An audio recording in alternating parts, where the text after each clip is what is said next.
Hi guys, welcome back to my channel. Now I know that obviously the title says that this video is about Thurman versus Barrios. Yes, we had a lot of fights this weekend, but I will only be talking about Barrios versus Thurman because that's the fight I attended. So they feel like that's the fight that I should talk about, especially because I did make a video about it before the fight. So that's what we're talking about today. But also, I will dive in a little bit with Bam Rodriguez's spectacular victory against Carlos Cuadras because that was just an amazing performance. So I feel like we have to talk about that as well. But I will just briefly talk about it. All right, so let's go. Now, like I mentioned in my video before the fight, a lot of people were not really ecstatic about this Thurman versus Barrios fight, especially it being on pay-per-view, right? But it actually felt like it was a really great comeback fight for Thurman, who I expected would be a little bit more rusty, a little bit more hesitant in throwing punches, a little bit more hesitant to exchange, right? And then just slower in general. But he was actually really active in the fight up until like the last 3 rounds, but he really went up since the first round, since the opening bell, went and started, charging at Barrios, who later, as the rounds developed, we saw that there was just levels to this shit, like I mentioned in my previous video. Yes, he is a warrior. Yes, he has a fan-friendly style. Yes, he had his moments, right? But very few of them, and it was always obvious since like following the second, third round that he was just going to be there and to be punished by a much more skilled Keith Thurman, right? Thurman, after being away for almost 1,000 days, which is fucking crazy, looked really good in my opinion. And I know maybe that's saying a lot because maybe I didn't expect him to do as well after being inactive for so long, but I did think he did look great. Like, he was catching Barrios with a lot of punches that would make, his head pop back like a fucking bobblehead. But also, did you see that man's face after the fight? He looked like a fucking waffle. Like, he looked like he stuck his head in a fucking panal de abejas. It was just ridiculous. And I know he does tend to swell up like that, especially in his fight where he became champ. He also got like his face like that. But damn, Keith put a beating on that man, right? He did him pretty badly, right? And my only criticisms for Keith would be that he did obviously gas out. And I don't think that's his fault. I don't think he meant to gas out.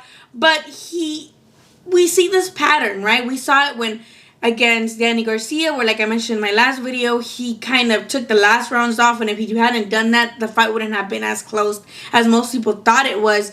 But in this one, I deadass think is just the inactivity, right? Like, yes, he sparred for 15 rounds. In preparation for this fight against Barros, especially knowing that Barros is one of those guys that kind of brings you a fight, right? And kind of makes you stand in front of him.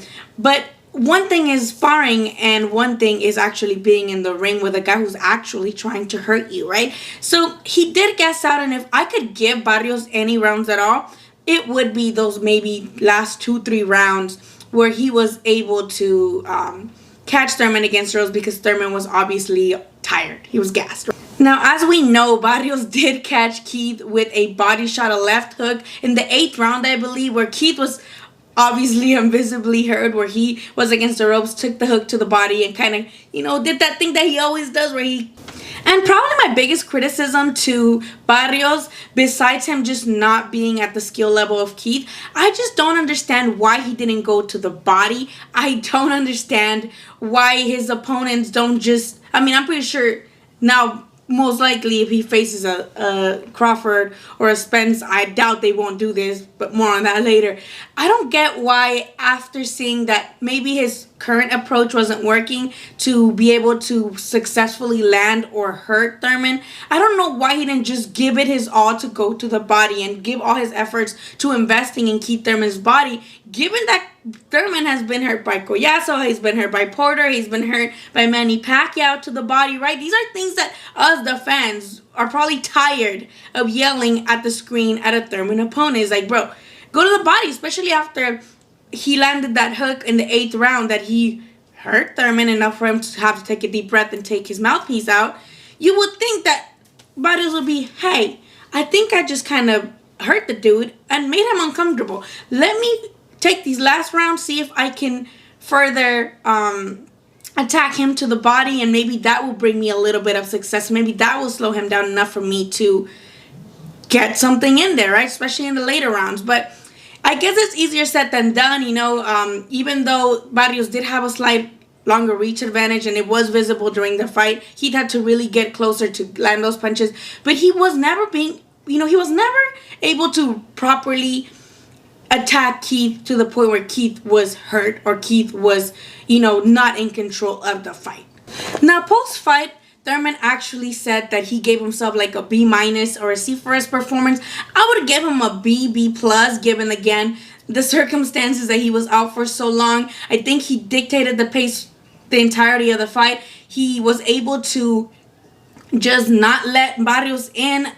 Other than that body shot, maybe he did land a couple punches here and there, but it was nothing of significance where we would be like, oh fuck, like this might get even at some point. Very early on, there was an obvious disparity in skill, and we saw it, and it was kind of now just watching and waiting and hoping that Thurman would end the fight in a knockout. We've seen that be the criticism for Keith, right? That he didn't end the fight, that he should have finished Barrios, and there was a moment where he felt he had Barrios hurt a couple times, right? But there was a moment where he had Barrios hurt against the ropes, and he kind of just backed away. I don't know if maybe he felt like he was too gassed to actually finish him. That bothered me, but at the same time, I'm just going to give him a pass because of the inactivity. And I know a lot of criticism for Thurman against Barrios stems to the comparison of how Barrios got knocked out and knocked down multiple times by a smaller Gervonta, right, in his fight, but Thurman wasn't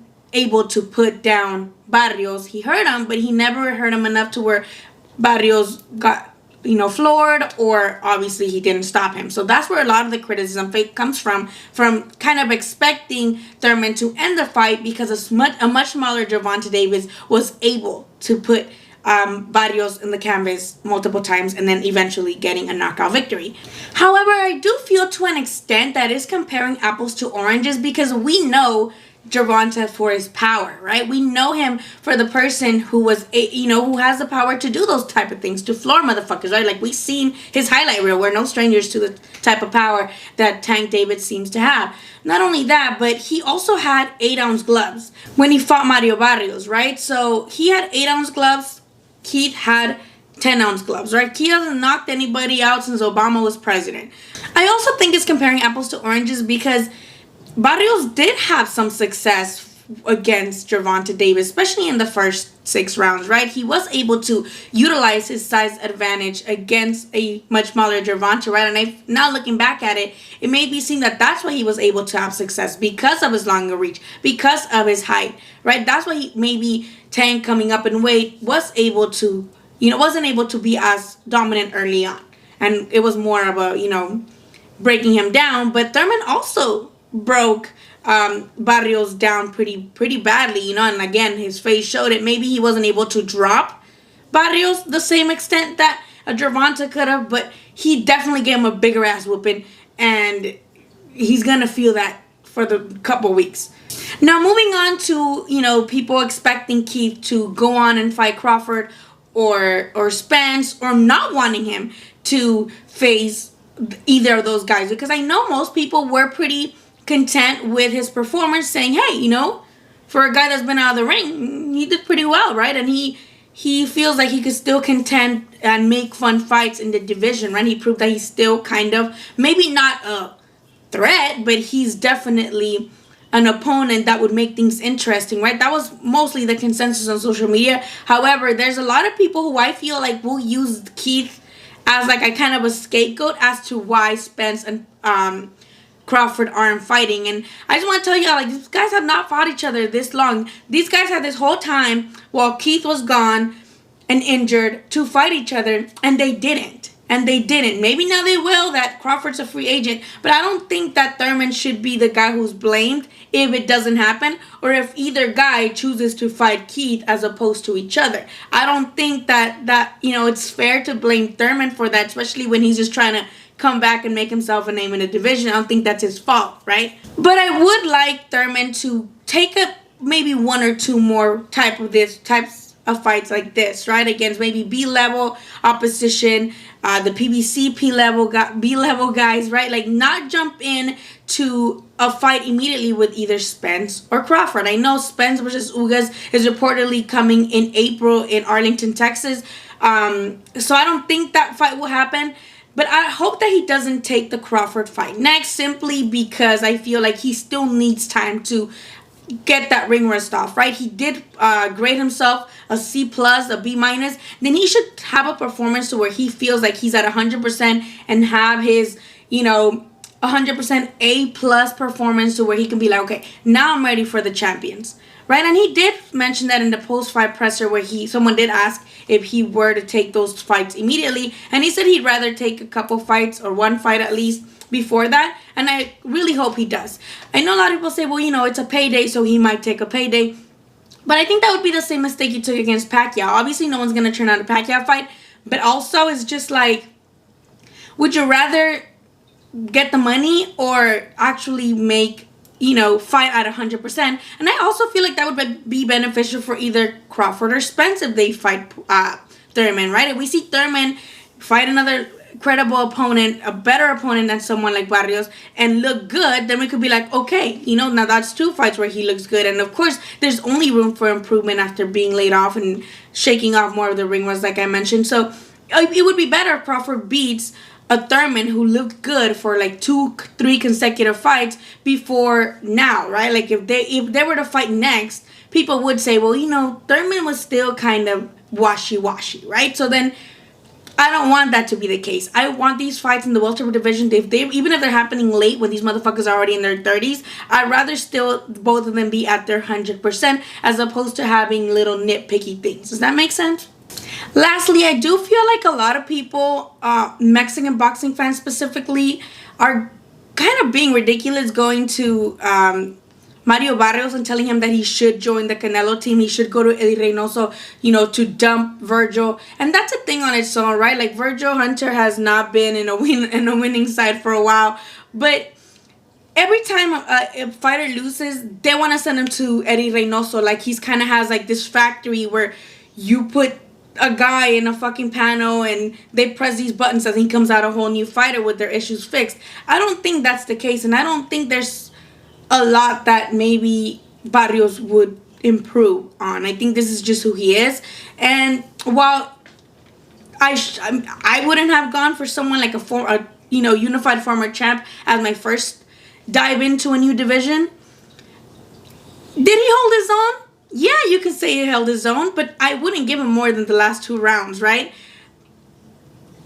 He could make fun fights at 147 because of his friendly style and against B-level guys at PBC, but I think we're done seeing him as pay-per-view, pay-per-view material, but he already had 4 consecutive ones, so he should be good, right? So let me know what you guys thought of the performance. You give Keith the chance. You feel like he did well enough to deserve a Thurman, a Crawford or Spence fight, the winner of Spencer Ugas, or do you feel like he's annoying as fuck and you kind of want him out the game?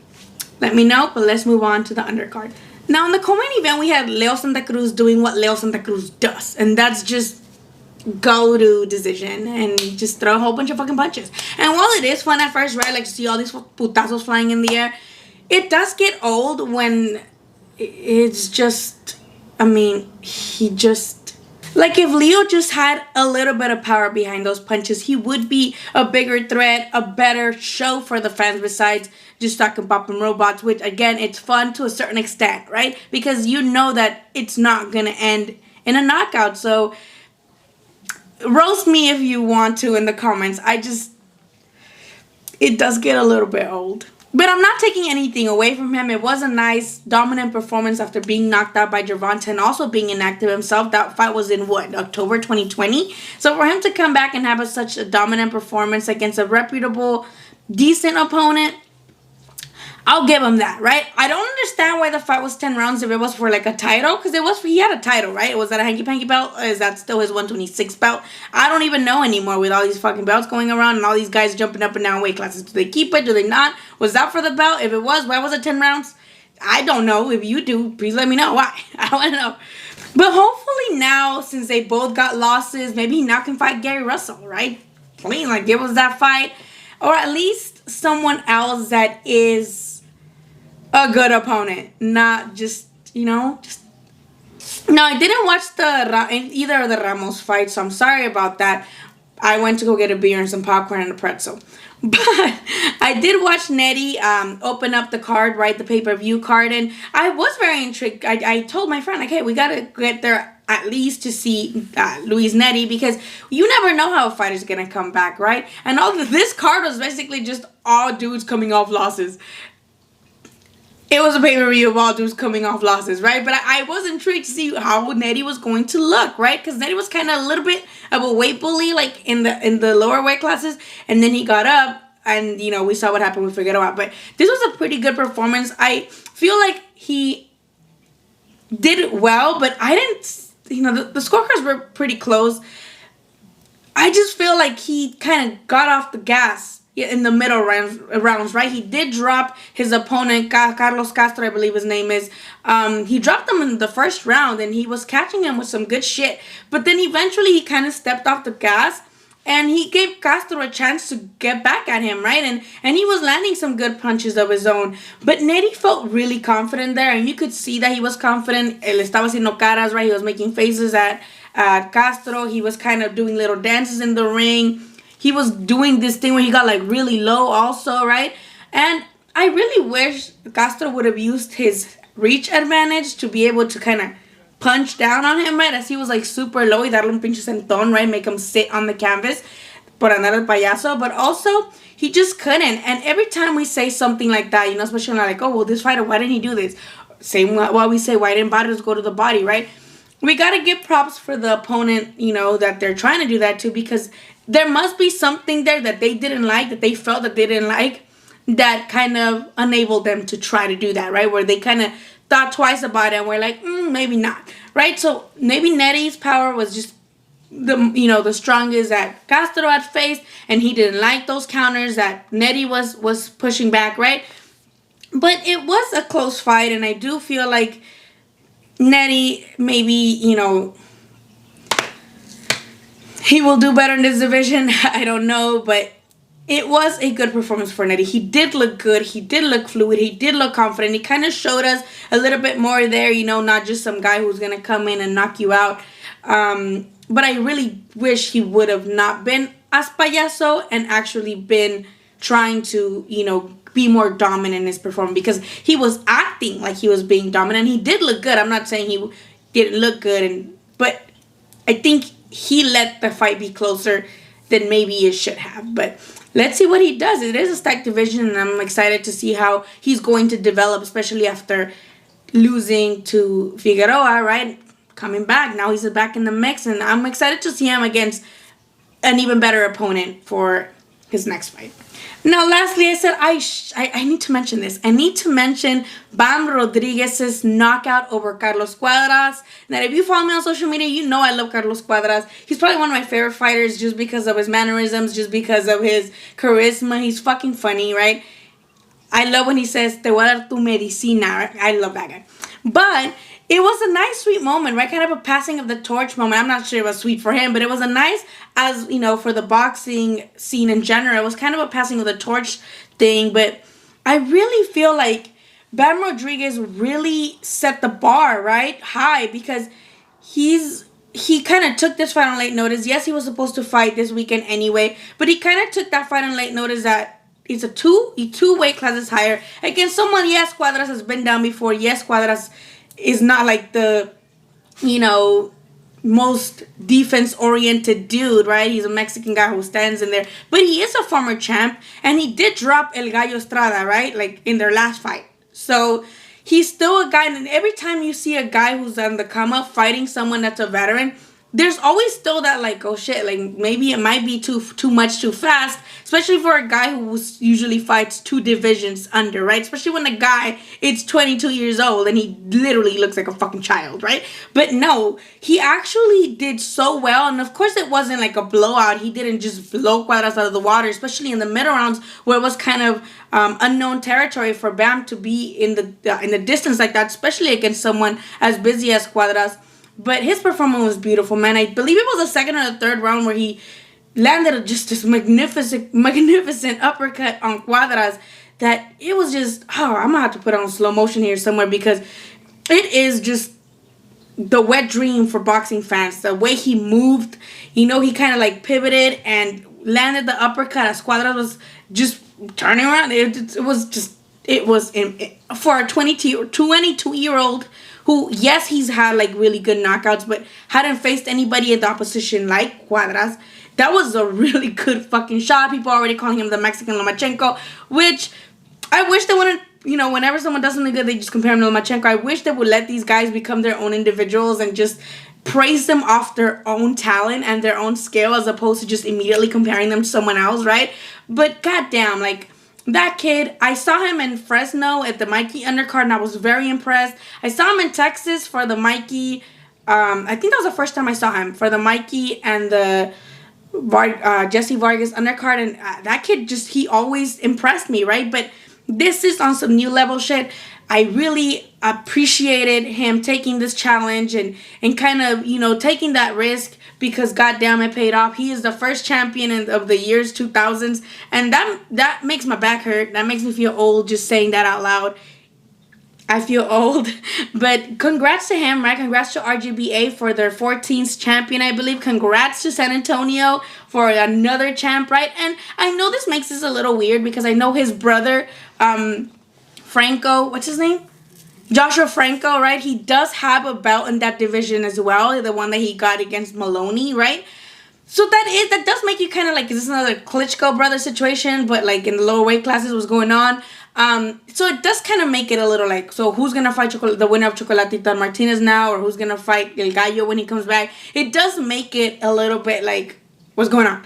Right? But at the same time, it's like, okay, I really do hope just because for his development and for his sake, he just kind of goes back down to his own division and fights the opposition there and then kind of maybe work his way up, right, as his body grows because he's still young. He's only 22, right? And he's only getting better. And God, if this is him now at 22 years old, I cannot wait to see this kid, how he's going to be as he enters his prime because he just looks chef's kiss, right? Just amazing style, amazing boxing ability, amazing pop in those punches. So if he has that pop to put Cuadras down 2 divisions higher, it would be cool for him to stay at, his initial weight class and do some damage there, right? And let his brother kind of take on the Chocolatito Martinez winner, or maybe the Gallo when he comes back, maybe, fight Sarang Visay, because as impressive as I found his performance against Cuadras, Sarang Visay, he hits very hard, right? He made motherfuckers puke from his shots. So I'm not doubting him, but I still want him to develop even more before staying to face with that competition. I know that once a guy becomes champion, we kind of were like, well, you're already champion now. You kind of have, you have to take on good competition. You have to take on other champions or people that are just as good or almost as good as champions, right? We saw this with Jaime Munguia, who at 19 came up out of nowhere after talks with Triple G, failed, and he became champion, like, out of nowhere, and then it's like, oh, well, he's fighting whatever opposition. If he hadn't become champion, he could be getting away with maybe not fighting this level of opposition, but because once you become champion, it's like, well, you're already up here, you can't fucking go back down, right? And I don't think Bam needs to go back down because he's much more talented and he can definitely hold his own, but I just wish that he does go back to his initial weight class so he can grow into the 115 division, and then, kind of do it there, right? Like, I just rather it be that way. But we'll see, regardless of what the fuck happens next. He did become a champ at 22, youngest world champ. He looked amazing, right? It's not like, again, yes, wasn't a walk in the park. And in the Robert Garcia Unfiltered podcast, he did say that he was tired. Like, he deadass was just tired and exhausted and sore, as he should be. He's a little guy, right? So, I wish him a good recovery, a fast recovery, while, holding that belt. I'm pretty sure that helps. What did you guys think of Bam's performance? Do you rather he stay in the same division as his brother and kind of do like a Klitschko brother situation? Or do you feel like he should go back to his division, the initial division that he was campaigning at, And do you feel like, oh, you know, it was just Cuadras, who cares? I don't think that. But if you do, please let me know in the comments. And that was the video for today, y'all. I hope you enjoyed it. I will have other videos coming out as, you know, the same kind of videos of predictions, analysis, just shit going on. So expect to see me a little bit more on here. I will try to go lives again on Mondays after the Super Bowl's over. After football's over, I should be going back live on Mondays. So stay tuned for the details on that. Don't forget to hit the subscribe button. Obviously, comment me your opinion. And tell your friends about me. Tell your friends about me and to subscribe. I'll see you guys on the next one.